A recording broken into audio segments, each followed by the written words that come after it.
Hey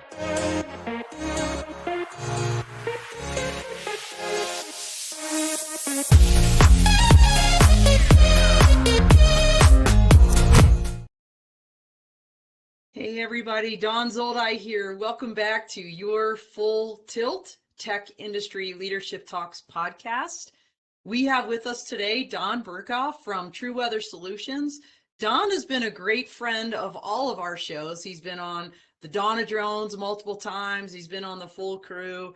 And now we get a peek behind the curtain into his leadership philosophy and his background. So Don, we're so excited to have you with us today. Hey, Dawn, I'm really excited to be here, and really a pleasure to be talking to you today. So Don picked this theme that I think is really enlightening, because if you know anything about Don, we call him the Weather Don. He's a passionate kind of guy, and his theme is leading with your passion. So Don, tell us first why you picked this theme. Well, I think my whole life has been built around a passion for weather, and most people who get to know me recognize that, you know, I am who I am. My focus is on solving a really tough problem, and that's the challenges of understanding how to forecast the weather and communicate that in a way that's going to improve outcomes. And it all started when I was 7 years old, and really that's what drives me. And so everything I do revolves around that, and the way I operate and the way I work with people, and you know, my true internal way of behaving is all around this passion for weather. And so once you have a passion and a vision for something, it's really easy to stay on principles and follow through. And that gives me a lot of authenticity with my coworkers and my colleagues and my partners once they get to know me. Well, what I think is really incredible is that as early as the age of 7, you already had a passion for weather, which I just find it to be really unique. So let's go back in time, Don, and let's talk about in the beginning. Tell us a little bit about where you grew up and your childhood. And I know we have a really cool slide with some pictures that will roll while you're talking. So go ahead, Don, tell us a little bit about your background. Yeah, well, I grew up in New York City, in Queens. It was a pretty typical family lifestyle in Queens. I had a very active lifestyle because I lived in an area where back in the early 1970s, it was relatively safe. At 8 years old, I was running around the neighborhood like I owned it. I didn't have parents helicopter parenting me, which was probably good. I think that's what really helped grow me as a person I am. I had to deal with a lot of different challenges. You know, I was a Met fan. And we had Yankee fans in New York City, and if you were in Queens and you were a Yankee fan, you had to deal with that. And if you're in the Bronx and you're a Met fan, you had to deal with that, and it was tough. It was a tough upbringing, but you know, weather really drove me because we had a snowstorm in 1969.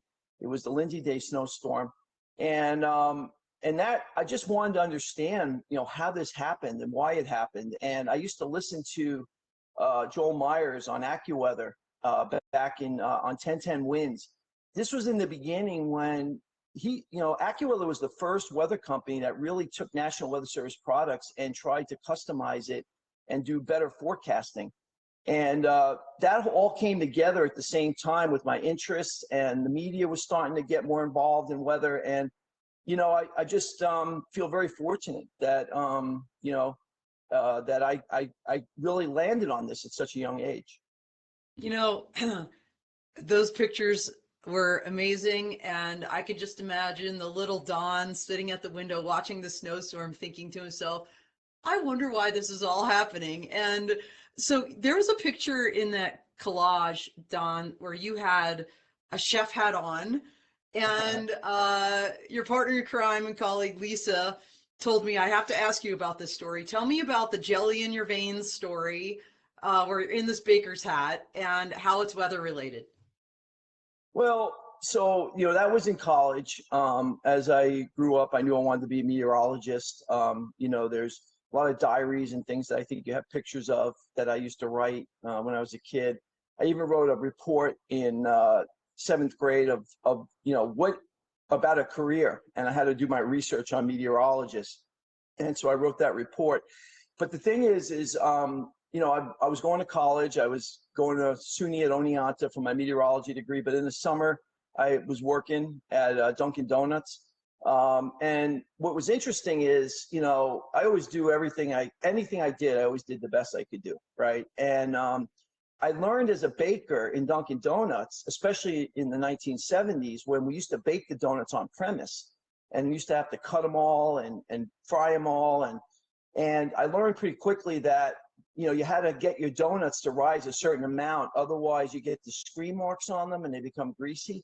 And the proof boxes that they gave us and the instructions they gave us, they were just very black and white. And I learned working over the course of a summer that the humidity changes outside meant that you had to change the way you let your dough rise. And I wouldn't even put my donuts in the humidifier on some days. And they would come in and yell at me, go, "Why aren't you putting those in the humidifier?" I said, "Because this is going to be fine. Just trust me."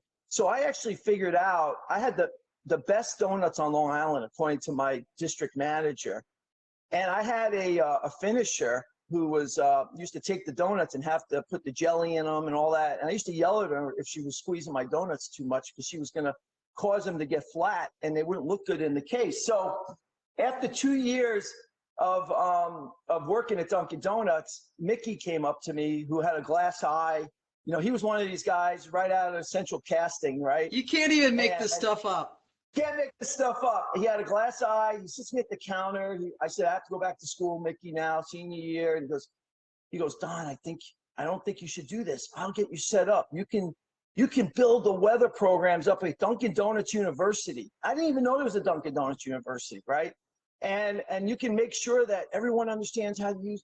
He said, "You can't go back to school. You have jelly in your veins." And so after I explained to him, "Mickey, I love donuts. I love working for you, but you know, I have to go back to school now and be a meteorologist." He understood, and that was the last I ever saw of Mickey. I love that jelly in your vein story, and it has to do with weather. I'll tell you what, Don, it makes sense because how many times I'm in Colorado, and Right. so high elevation baking is different Right. than baking at ground level, and it has to do with, I never, honestly, I don't pay attention to those instructions. I probably should. They have beautiful cakes and donuts, like you figured out with the humidity there, but to connect that to weather, that's so hilarious. So, but your passion, Wait, Dawn. Everything's connected to weather. You know that. Haven't I well, taught you that in the last couple of years? yes, yeah, you've made me an acolyte, to be sure. But let's talk a little bit more, about your childhood, because you had some formative teachers and people in your life, and also formative events that kind of shaped your passion and the way you look at life. So let's hit kind of a couple of the teachers first. Okay. I believe you went to Catholic school and you had a nun. Hard to believe, right? Hard to believe, Hey, right? I did too for high school. Ukrainian Byzantine Catholic High School, St. Basil's Academy. So, Mm-hmm. you had a sister, Catherine, Yes. in third grade. Yes. Tell us about Sister Catherine and kind of how she plays into your story and this theme of living through your passion. Well, let's just say that that's not one of my brightest moments in life. I think I learned how to write in cursive like a month earlier, and I didn't get my homework assignment signed by my mother that day, and I went to school and forged her name, and Sister Catherine sniffed it out and basically, pulled me into another classroom by the ear. And I live, as I said, I lived in Queens, and you can literally see the Empire State Building from my classroom. And she just told me, "If you ever forge your mother's signature again, if you ever do anything like this again, I will throw you through that window in the Empire State Building." And I believed it. I believed it. Uh, And, I've always been a kind of incorrigible kind of kid. I always was, always went by my own way. And there's a lot of times I had to be corrected, but it never is effective, unfortunately. I still do what I feel is the right thing to do. But the Catholic school upbringing was interesting. I also had, a grandfather who, always used to talk to me about what it was to be a proper young man. But the thing is my family life got really difficult when I was about 8 years old. So we had a pretty interesting normal life. I had 3 brothers and sisters at that point, and then we had my 4th sibling born, and she had cystic fibrosis, and that changed our whole life. My mother changed, everything changed, and we went into poverty, and I just became more focused on making sure that I never had to live like that. So I think part of my psychosis is, always striving to make sure that I never have to be in that position again. And that drove a lot of independence and a lot of critical thinking about things. And then I got to high school, and I had an earth science teacher, Mr. Goulet, that was really influential in teaching me about meteorology and helping to evolve that passion. But I will tell you that when I got to college, I didn't understand how tough math was in meteorology. Everybody thinks it's just, pretty pictures on TV, but we had to take differential equations, and I almost didn't get through that. I mean, that was a tough time. I wasn't built for the math because I didn't prepare properly. And I had the passion, though, for weather, which was good. But I had some people at college, my Steve Berman, my professor, who he just taught in a certain way that allowed me to track the math. And I had a good friend, Earl Barker, who is a lifelong friend. And really, I got through that period. And after I got past that, then it was, there was no real major hurdles anymore to me succeeding in the industry. Wow. Excuse me. I'm still getting over whatever I got at CES a couple weeks ago, so my voice is a little scratchy. But so Don, you had so many different people in your lives. Some of the ones you've mentioned. The fact that you had, your sister was born with CF, which is just a debilitating and very difficult disease that really changed your family dynamics and got you focused on, kind of lasering in more on your passion. And part of that was you kept journals for like 10 years, weather journals. I mean, who does that? I think we have a picture from, so let's show that picture and explain. I mean, how old, what does that say? 8th grade? A career? Yeah, so that's my paper I kept. For some reason, I don't know how we managed to hold on to that, but that's about a career. I think it said a meteorologist made $15,000 a year when I was in 8th grade in there. And then the journals I just paid attention to weather every day. I became almost a weather savant. They talk about, Malcolm Gladwell talks about 10,000 hours. Right. And I definitely attribute my success today to the paying attention to weather I did back then. And back then we didn't have internet. We didn't have the tools we have today. So everything was self-taught. By the time I got to college, I was out forecasting seniors that had already been through the whole program.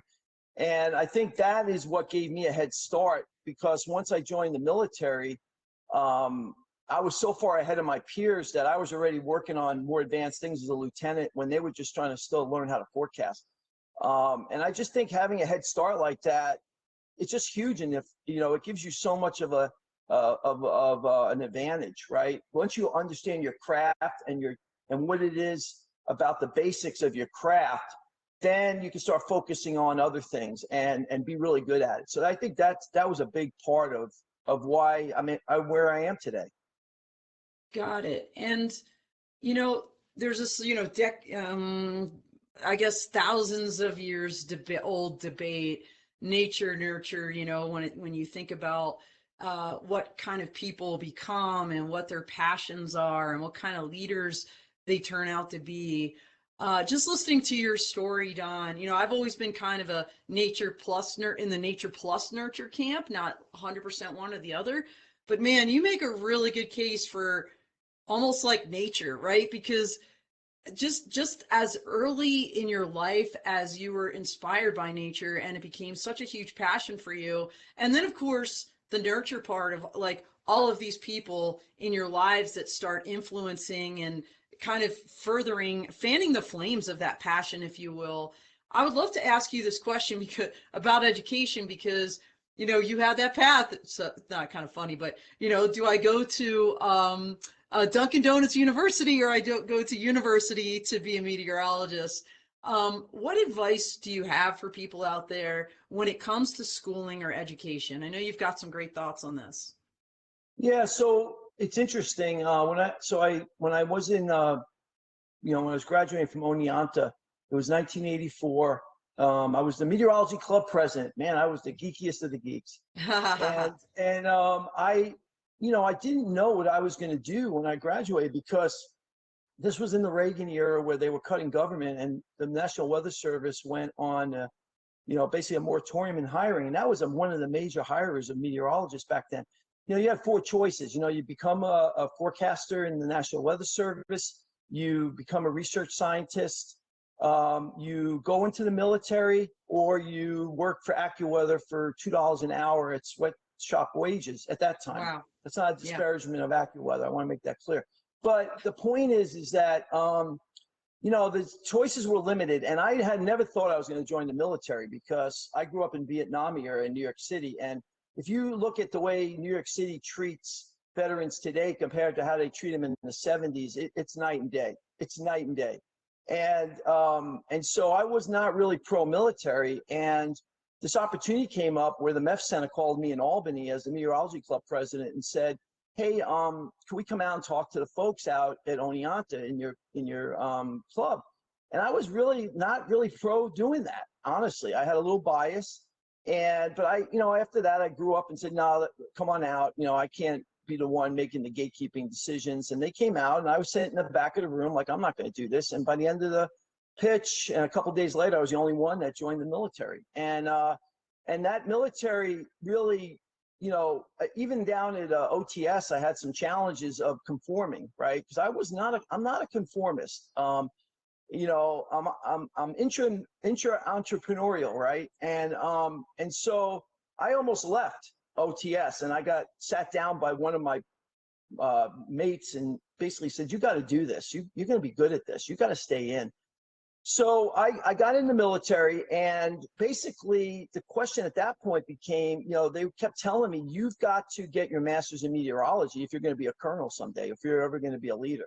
And that was the thinking back in the 1980s. Right. And so I knew that I didn't want to really get my master's. I wanted to broaden, but, they would tell me how to do it. So they sent me off to the University of Maryland for my master's. And in 6 months, I said, I just can't stand this math. I can't stand this. I'm miserable. This is not what I need. And I left, and they all told me, oh, that's it. Your career's done. So I guess the moral of the story is I made colonel. I ran an Air Force base in Central Asia. I led Afghan policy and strategy for the Joint Staff for 2 years, including helping to build the Army. I built big regional weather centers. I mean, it didn't hurt me at all, right? And the point is that I went back, got a master's in procurement and acquisition management, and then got selected for National War College. I was one of the first weather people in like 10 years to be selected. In fact, when I got there, people would say to me, why is a weather person at National War College? And this is true. I had a glass ceiling the whole time going through the military. I don't doubt it. Hey, I'm going to cut you off because you are a talker, Don. And I want to back up because we're going to talk a lot more about your military career, but I want to glean that nugget out of that Oneonta story when the military showed up. Like, what is if you were giving advice to people that are listening out there, whether old or young, what would that nugget of wisdom be from that one experience about education or your passion? Like, what did that teach you? Don't let people tell you what dogma is if it doesn't fit your narrative of where you want to go. You could shape the arc of your history just if you're focused and you're passionate about what you're doing. There's really nothing that could stop you. So do what you feel is good for you. And in terms of education, recognize that life's long, and you're going to be learning. You're going to have a lifelong experience of learning, and that it doesn't matter that you check a box at this particular time, because you're going to have plenty of opportunity to recreate yourself and figure out exactly where you need to go. And if you're destined to be, a really good leader, and if you're destined to really be on the top of your trade, you'll get there. So you got to stick with your passion. Don't let people take you off track because of their narrative or their way they see the world. I love that. And it ties directly into your theme about leading from your passion. And I couldn't agree more, Don, because I feel like so many young people today feel this inordinate amount of pressure to get a specific degree or to do a certain thing. You know, to me, college is not a jobs program. College is the Right. time to figure out what you are passionate about, because from your passion comes your purpose and everything else flows from that. And I really, I know it sounds corny, but you are such an exemplar of this, Don, and I'm so glad to be talking to you about it for real. You mentioned lifelong learning, and I don't want to move on to your career without touching on that as well. You know, I think there's a ton of research on this. I think if you just look around, you know, when you see a leader out there, it's someone who is always learning throughout their life. How do you continue to learn and grow in this journey that we call life? No matter how busy I am, and I'm running a startup company, and I can easily work 80 hours a week. I always make sure I do my reading. I always make sure I stay up on the latest technology. Keep in mind, I don't have any formal training in systems architecture, communications, data systems, analytics. I'm all self-taught. And remember, no computers in 1984, and everything, we didn't have Excel and Word. We had to learn, there was no courses, it was the school of hard knocks. And we had to learn, keep learning how to build Excel spreadsheets and do formulas.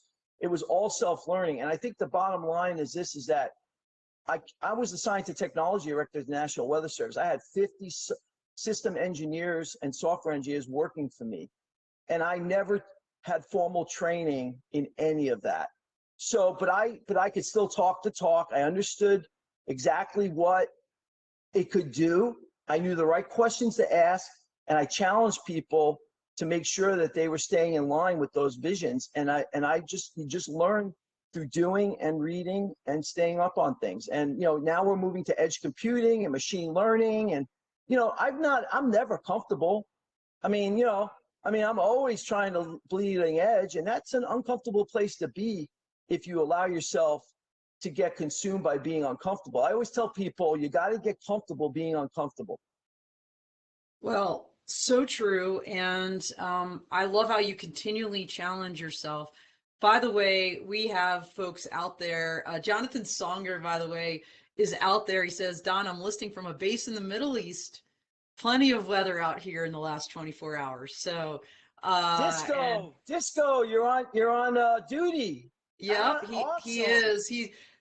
Jonathan is normally in our clubhouse. He's not been able to make it the last couple times for the Donna Drones, but we love having him. And be safe out there. Stay dry. Stay safe.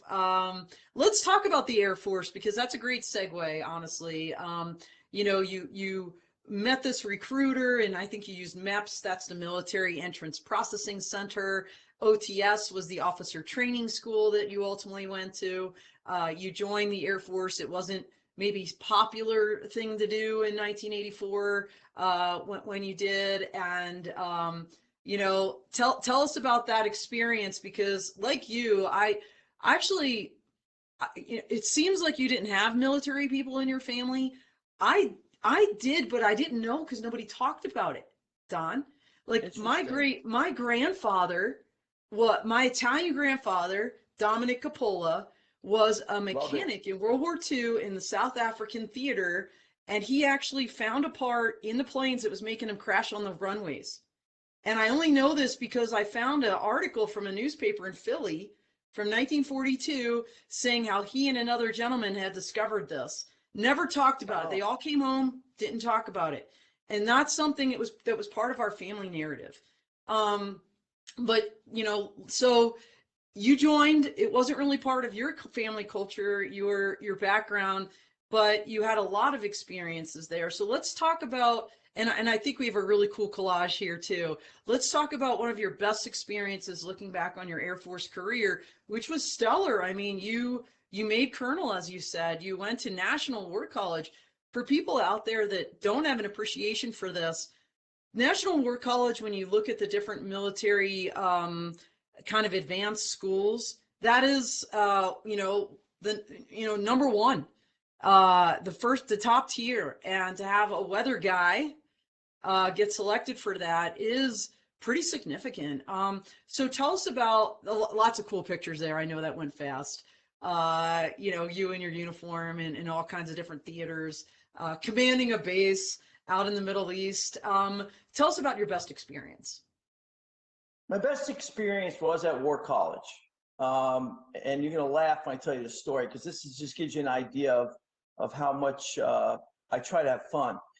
So when I got to War College, we were the smallest college of all the colleges, right? You had the Air Force, then the Army, the Navy. You had ICAF, Industrial College of the Air Forces, and you had National War College. We were the smallest. And we used to have to go to, every year we went to Jim Thorpe and had a big sports activity. And I decided at War College that I was going to lead the softball team, and we never win. We always got our butt kicked because we weren't big enough. We had the best golf team, but and so I have to tell you, we had a couple of guys on that team. We had we had a guy who played in the minors in AAA. We had and I led that team, and we went up to Jim Thorpe and we crushed the Army 6-15, and then against the Air Force, we beat Air Force. They were shocked. I hit 5 home runs, a double. I drove in 15 runs in that game. So that was my best day in the Air Force. No, I'm sure it was. I'm sure it was. Bragging rights. Fun fact, I did not go to National. I went to Air War College, and the year that I was class of 2010. And only one of 26 females, by the way, in that entire class of 260. Wow. I was supposed to be on the golf team. Yeah, in 2010, 26 females. Think about that for a second.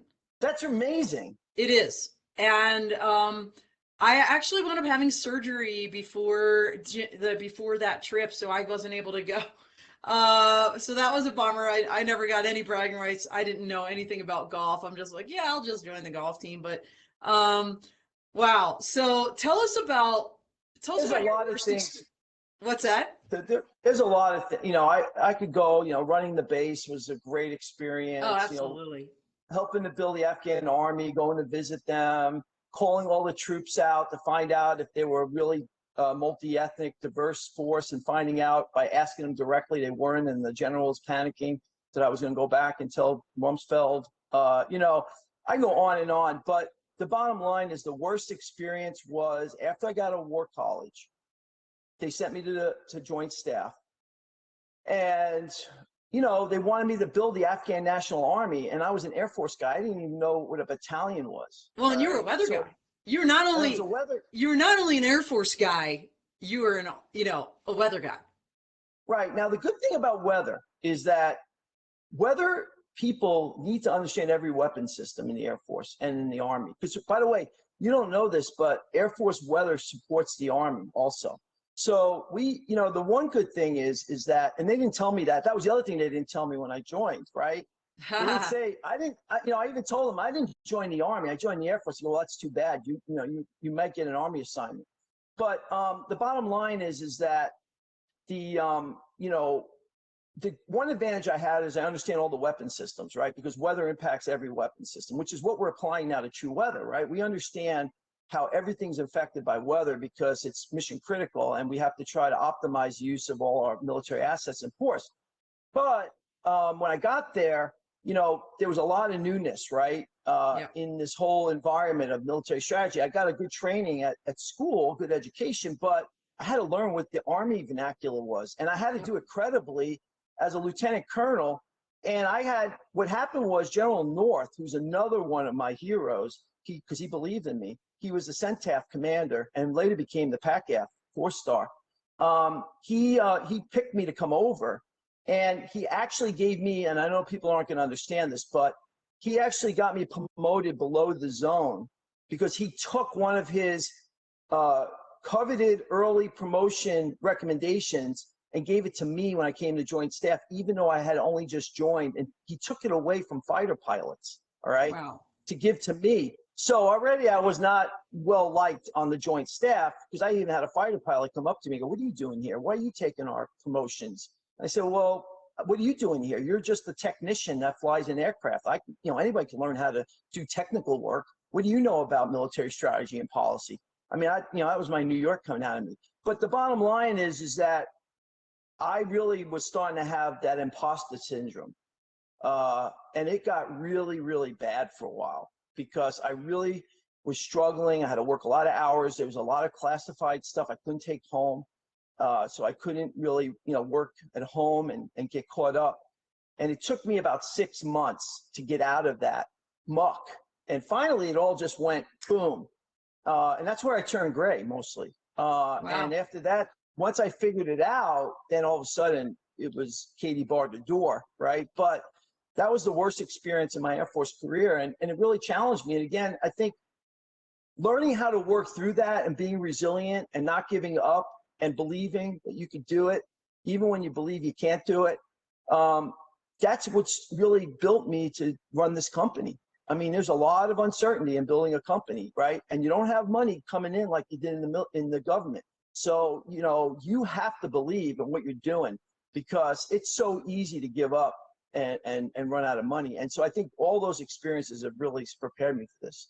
Well, and I think, it all comes down to what your theme is, your passion, right? So Right. Let's talk about TruWeather Solutions, because when you were in the Air Force, whether working for the Joint Staff or, as a commander out there at Manas, you did some groundbreaking work. And then, let's not forget, everybody, by the way, because I know Don pretty well, he became not only a colonel in the Air Force, but then had a follow-on career in the National Weather Service, one of those 4 paths you can go to as a weather person, where he was in the Senior Executive Service, SES. For those that don't know what that is, it's kind of the equivalent of a general officer or a flag officer in the military. So very high-powered civilian exclusive position that you held there in the National Weather Service for a number of years. You saw so many things, and all of this informed your thought process on why TruWeather Solutions needed to exist. So tell us that kind of value proposition, why you created the company, and then I want to get into some of your tips to new entrepreneurs, because like I said, Don, we're going to run out of time, and we are. So tell us a little bit about that, your value proposition, the origin story, if you will, for TruWeather, and then I want to get into some tips. And while we're doing this, if we could please roll that picture of Don at the UAS Summit and Expo. It's a more recent picture, but go ahead, Don. Tell us the origin story.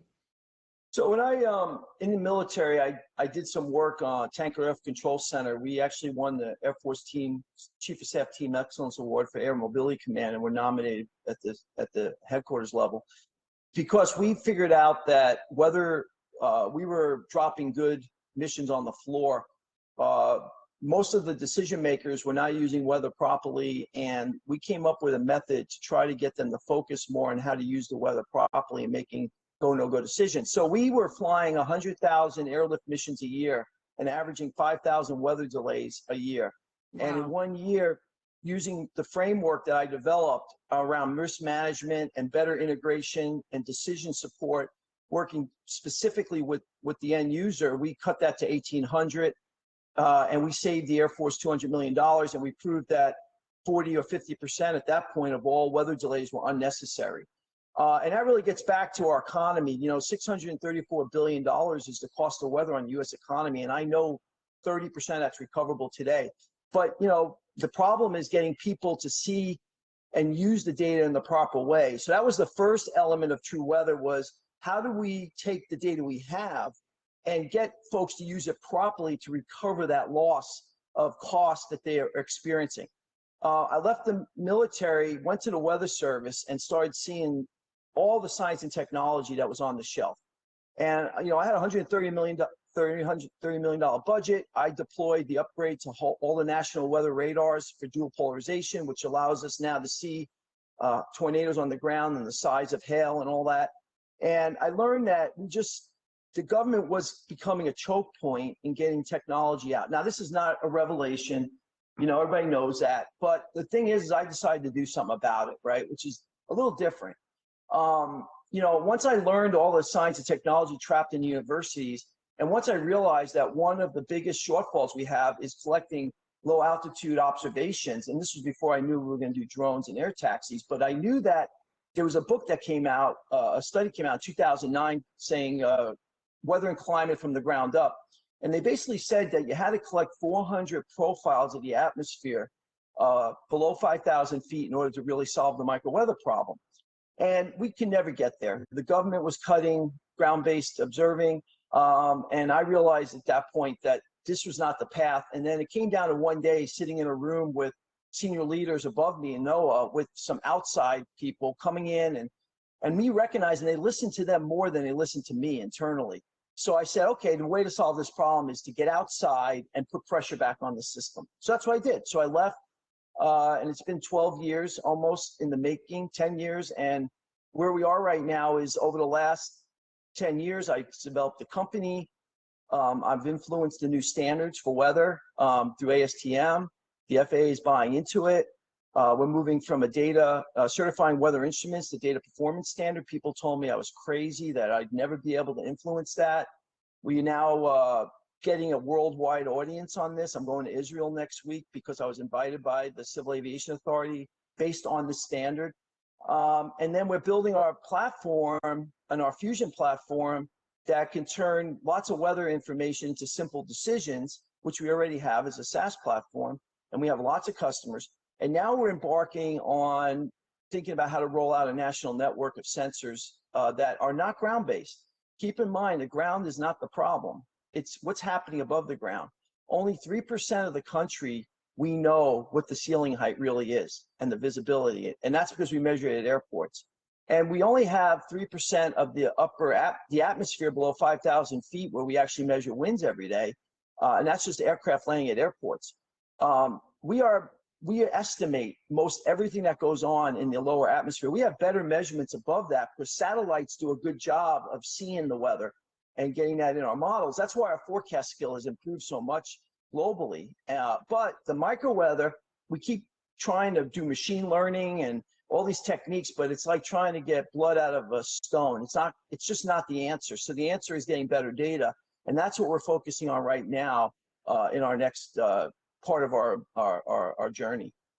You've just kind of grown TruWeather so much from the beginning, and just watching you roll out the statewide weather service in North Dakota. I know that was the picture of you at the UAS summit this past October at in Grand Forks, North Dakota, with Grand Sky and Tom Sawyer and the team there, and some of the things you're doing with Weather Scout and things. More to follow, everybody. Stay tuned. There's going to be some good articles coming out, possibly by me, about TruWeather. But this is a great segue as we kind of get towards the end of the show. Don, I can't let you off the hot seat because I have to ask every guest about this. I think it's so critical because we have these amazing leaders like yourself.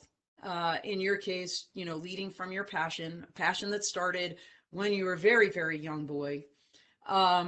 How do you have balance in your life? I mean, that is one of the most difficult things. And so, life versus family. Tell us a little bit about that, how you do that. And I think we have a great picture here as well.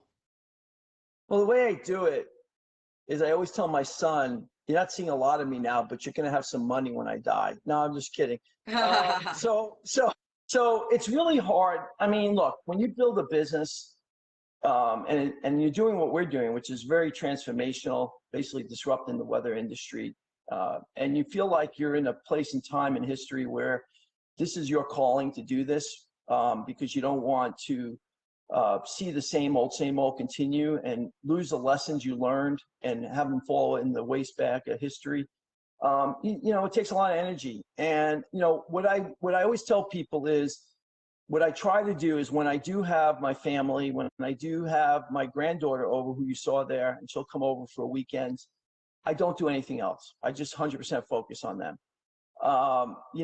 Again, I wish I could spend more time with them.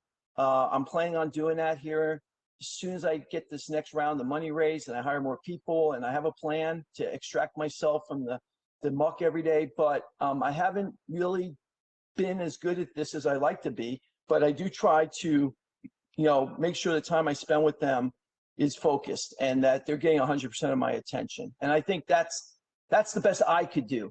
I'm not saying that's the right thing to do. I'm just saying that's the best I could do. And that was a picture of your son that we just saw. Was that your granddaughter as well? Yes, yes, yes. So She's adorable. amazing. She's smarter Oh, than me.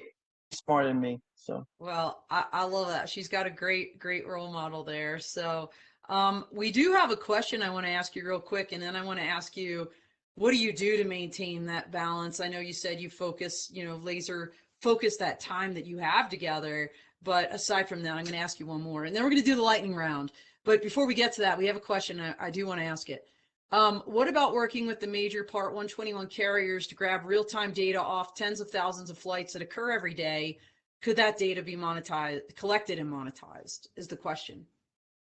well, we do collect data off of aircraft today, TAMDAR and AMDAR data, and that is being brought into the system. I think the question is how do you make every aircraft a sensor for weather, right? And what we're focusing on right now is in our test bed in Virginia is using drones as sensors, but not necessarily requiring every drone to put a weather sensor on them, right? And there's ways to do that by backing out telemetry and flight control information and turning that into weather information.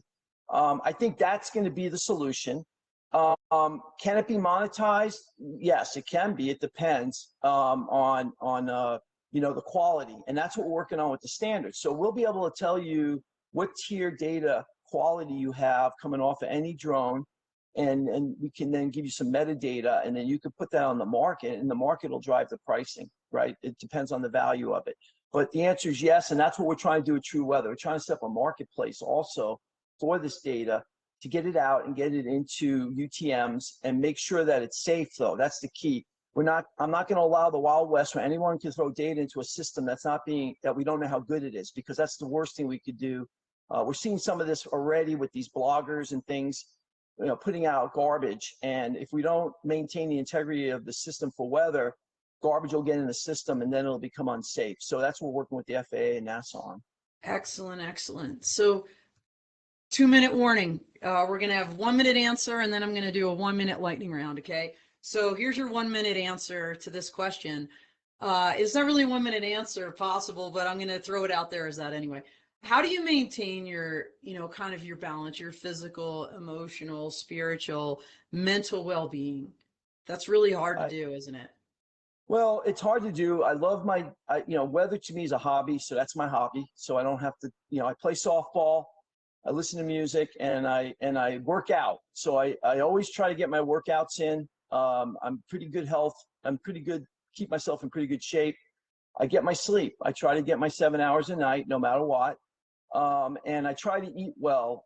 My partner keeps putting food in front of me during the day when I'm working to make sure I'm eating well. She's really been my my rock in this, a partner in this, and you can't do this alone, right? It's not possible. So I think overall I keep myself pretty emotionally balanced and focused. But you've seen me work, but I guess I'm built for it, right? I think I've kind of trained myself to operate like this, and I'm pretty good emotionally, pretty good health wise.